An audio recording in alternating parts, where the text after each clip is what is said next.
Hello everyone, first time మన channel చూస్తుంటే subscribe చేసుకోవడం మర్చిపోవద్దు. వీడియోలోకి వెళ్ళినట్లయితే పారిజాతం సూరజ్ని ఇంట్లో నుంచి బయటికి పంపించడానికని మంచి మాస్టర్ ప్లాన్ వేస్తుంది. దానిలో భాగంగానే ఒక అమ్మాయిని అయితే పిలుస్తుంది.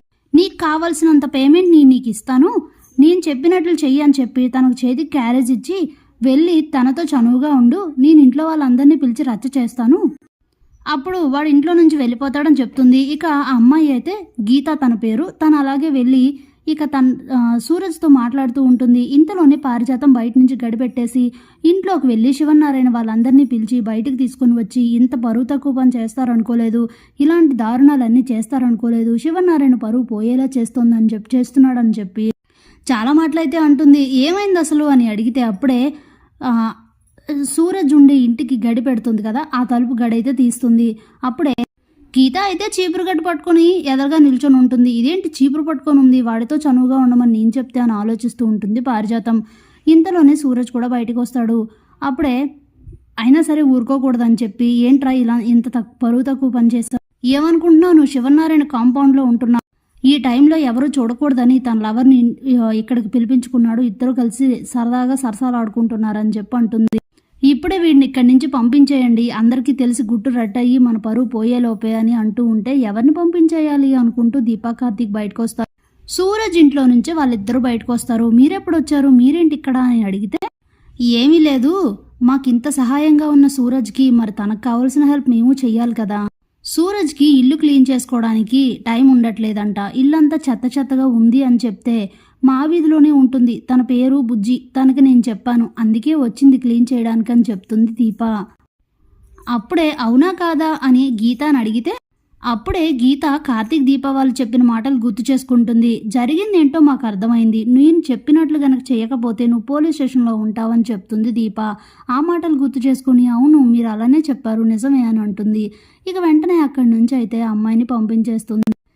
ఇక పారిజాతాన్ని అయితే అందరూ తిడతారు, ఏది చూస్తే అదే నిజం అనుకోకూడదని చెప్పి చాలా మాటలైతే అన్న తర్వాత ఇక ఇప్పుడు ఇక్కడి నుంచి వెళ్ళిపోవడం బెటర్ అనుకుని అక్కడి నుంచి వెళ్ళిపోతూ ఉంటుంది పారిజాతం. ప్లాన్ ఫెయిల్ అయింది అనుకుని ఫీల్ అవుతూ ఉంటుంది జ్యోత్స్న. ఇక అందరూ వెళ్ళిపోయాక దీపా కార్తీక్ పారిజాతం దగ్గరికి వెళ్ళి ఆ అమ్మాయి పేరు బుజ్జి కాదు గీత, తను పని మనిషి కాదు, డబ్బులు ఇస్తే ఏం చేయమని చెప్తే అది చేసే మనిషి, ఇప్పటికే అర్థమైంది అనుకుంటా అసలు ఏం జరిగిందో, మీరు చేసింది మాకెలా తెలిసిందో, ఇప్పటికైనా నీ బుద్ధి మార్చుకోపారు అని చెప్తాడు కార్తీక్. ఇంకా నయం ఈ విషయం అందరి ముందు చెప్పలేదు అని అనుకుంటూ అక్కడి నుంచి వెళ్ళిపోతుంది పారిజాతం. ఇక వెంటనే అక్కడి నుంచి అయితే కార్తీక్ వాళ్ళు కూడా వెళ్ళిపోతారు. ఇంతలో ఉదయం అవుతుంది, ఆఫీస్కి అందరూ వస్తారు. సూరజ్ని జ్యోత్స్నని తీసుకొని రమ్మని చెప్పి స్కూటీ ఇచ్చి పంపిస్తారు శివనారాయణ.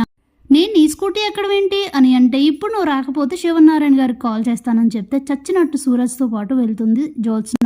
ఇక ఆఫీస్కి వచ్చేసరికి దీప అయితే CEO చైర్లో కూర్చుంటుంది. ఇక తనతో అయితే అన్ని కావాల్సిన సిగ్నేచర్స్ అన్నీ పెట్టిస్తారు. అప్పుడే దీప కార్తీక్ బ్లెస్సింగ్స్ అయితే తీసుకుంటుంది. ఇక దీప కార్తీక్ అలాగే పారిజాతం శివనారాయణ సూరజ్ వీళ్ళు నలుగురు అయితే ఓ చోటు నిల్చొని మాట్లాడుకుంటూ ఉంటారు. అప్పుడే జ్యోత్స్నకి శివనారాయణ ఇచ్చిన పనిష్మెంట్ని ఓ పేపర్లో రాస్తారు. అదే అయితే కార్తీక్ బయటికి చదువుతాడు. ఇప్పుడు జ్యోత్స్న గారికి ఇచ్చిన పనిష్మెంట్ ఏంటంటే ఇదే ఆఫీస్లో వర్క్ చేయాలి, రోజు ఆఫీస్కి రావాలి అని అంటే నాకేం పోస్ట్ ఉందని నేనేందుకు రావాలి అని అడుగుతుంది జ్యోత్స్న. నీకు ఓ పోస్ట్ ఇచ్చారు కదా అని అంటే ఏంటదని అడుగుతుంది. డిఏ పోస్ట్ అని చెప్తాడు కార్తీక్. డిఏ అంటే అని అడుగుతుంది పారిజాతం. దీప అసిస్టెంట్ అని చెప్తాడు. ఒక్కసారిగా స్టన్ అయిపోతుంది జ్యోత్స్న. ఏంటి, నేను దీపక్ అసిస్టెంట్గా వర్క్ చేయాలా, ఏం చెప్తున్నావు బావా అని అడిగితే ఆగాగు, నువ్వే నా మీద అరవక్కర్లేదు, ఇదంతా చైర్మన్ గారు ఆర్డర్, పాటిస్తావో ఏం చేస్తావు నీ ఇష్టం అని అంటే అప్పుడే అమ్మో ఇప్పుడు నేనేమైనా మాట్లాడానంటే అది నాకే ప్రాబ్లం అవుతుంది, తాత సీరియస్ అయ్యాడంటే అప్పుడు నన్ను ఇంట్లో కూడా ఉండనివ్వడేమో అనుకుని సైలెంట్గా ఉండిపోతుంది జ్యోత్స్న.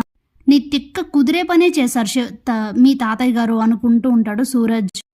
ఇక ఆ ఆఫీస్ అయిపోతుంది, అందరూ ఇంటికైతే వెళ్ళిపోతారు. ఇక జ్యోత్స్న మాత్రం చాలా మండిపడిపోతూ ఉంటుంది. ఏంటి నేను ఆ దీప కింద వర్క్ చేయాలా, నాకేంటి ఇలాంటి కర్మ పట్టింది అని ఆలోచించుకుంటూ ఉండగానే అప్పుడే తనకు మంచి ప్లాన్ అయితే తడుతుంది. సూపర్ తాత, నాకు డిఏ పోస్ట్ ఇచ్చి మంచి పని చేసావు అనుకుని ఒక్కసారిగా హ్యాపీగా ఫీల్ అవుతుంది. ఇక బయట గార్డెన్లో కూర్చొని ఆలోచిస్తూ అప్పుడే పారిజాతాన్ని పిలుస్తుంది. ఏంటి అంత హ్యాపీగా ఉన్నావు, ఇచ్చిన అంత పెద్ద పనిష్మెంట్ని హ్యాపీగా తీసుకుంటున్నావేంటి అని అడిగితే, మంచి మాస్టర్ ప్లాన్ తట్టింది గ్రాని. ప్లాన్ కరెక్ట్గా అమలు చేస్తే నా డిఏ పోస్ట్ నుంచి సీఈఓ పోస్ట్కి వెళ్తానని చెప్తుంది. ఏంటది అని అడుగుతుంది పారిజాతం. అప్పుడే జ్యోత్స్న పారిజాతానికైతే కళ్ళకు కట్టినట్లుగా చూపిస్తుంది మొత్తం ప్లాన్ అంతా. ఇప్పుడు దీప సీఈఓ కాబట్టి అన్ని రెస్టారెంట్స్ తన అండర్లోనే ఉంటాయి, జ్యోత్స్న రెస్టారెంట్స్ అన్నీ. కాబట్టి తను ఏం చెప్తే అదే చేస్తారు కదా.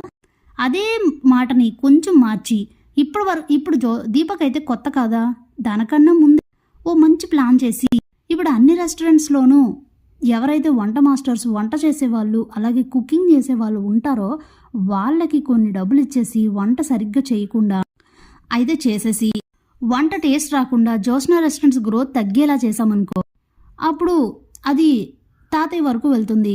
ఎందుకు ఇలా చేశారని అడిగితే సీఈఓ గారు ఇలా చేయమన్నారు, క్వాలిటీ తగ్గించమన్నారని ఒక మాట చెప్పించామనుకో, ఆటోమేటిక్గా తాత పరువుకే ఇంపార్టెన్స్ ఇస్తాడు కాబట్టి ఇలా పని చేస్తావు అనుకోలేదని చెప్పి తన్నే సీఈఓగా పీకేస్తారు. అసలు సీఈఓగా పీకేయడం కాదు, అంతకన్నా ముందే జనాలే జ్యోత్స్న రెస్టారెంట్స్ని నమ్మి ఫుడ్ తినడానికి వస్తే ఫుడ్ ఏంటి ఇలా ఉందని చెప్పి వాళ్ళే యాక్షన్ తీసుకుంటారు.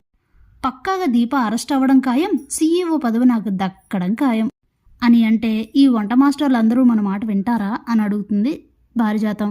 తప్పకుండా వింటారు, వాళ్ళందరినీ ఎలా మౌల్డ్ చేయాలో నాకు తెలుసు కదా. అందుకే మనకి ఉన్న జ్యోత్స్న రెస్టారెంట్స్ అన్ని బ్రాంచెస్కి సంబంధించిన వాళ్ళని పిలిచి వాళ్ళతో సపరేట్ మీటింగ్ పెడతా, నేను అనుకున్నట్లు చేస్తా అని చెప్తుంది జ్యోత్స్న. అప్పుడే ప్లాన్ బాగుంది అంటూనే అలా పక్కకు చూస్తుంది పారిజాతం. ఒక్కసారిగా షాక్ అయిపోతుంది. అటు చూడు జ్యోత్స్న అనేసరికి తను కూడా సూరజ్ని చూసి స్టన్ అయిపోతుంది. అది కూడా సూరజ్ చేతిలో ఫోన్ వీడియో క్లిప్ ఆన్ చేసి వీళ్ళిద్దరు మాటల్ని వీడియో తీస్తూ ఉంటాడు.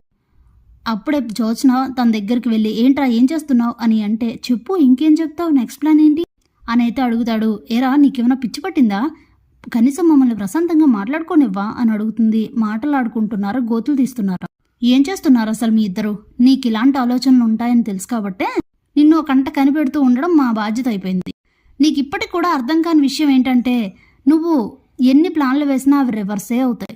చెయ్యి ఇప్పుడు ఈ ప్లాన్ కూడా చెయ్యి, ఇప్పుడే తీసుకువెళ్ళి ఈ వీడియో శివనారాయణ గారికి చూపిస్తాను, అప్పుడు నీ పరిస్థితి ఏంటో బాగా ఆలోచించుకో అని చెప్తాడు. ఏంట్రా నువ్వు నాకు ఇలా తగులుకున్నావు అని అడుగుతుంది జ్యోత్స్న. నువ్వేం చేసినా అడ్డుకట్ట వేయకుండా మాత్రం అస్సలు ఊరుకోము. నీకు ఇప్పుడు కూడా అర్థం కాని విషయం ఏంటంటే, ఇదంతా చేస్తే దీపా గారు సీఈఓ స్థానం నుంచి తప్పుకుంటారు, కానీ పోయేది మీ తాతగారు పరువు. నాకు అసలు ఏం అర్థం కావట్లేదు నీ ప్రవర్తన. నువ్వు గనక ఏదైనా తేడా చేసి సరిగ్గా ఉండకుండా నీకిచ్చిన డిఏ పోస్ట్లో నువ్వు కరెక్ట్గా లేకుండా ఎక్కడైనా ఏదైనా తప్పు జరిగిందా, ఈ వీడియో తీసుకుని వెళ్ళి వెంటనే మీ తాతయ్యకి చూపిస్తానని అయితే బ్లాక్మెయిల్ చేస్తాడు. దాంతో నోరు మూసుకొని అక్కడి నుంచి వెళ్ళిపోతుంది జ్యోత్స్న. Thanks for watching.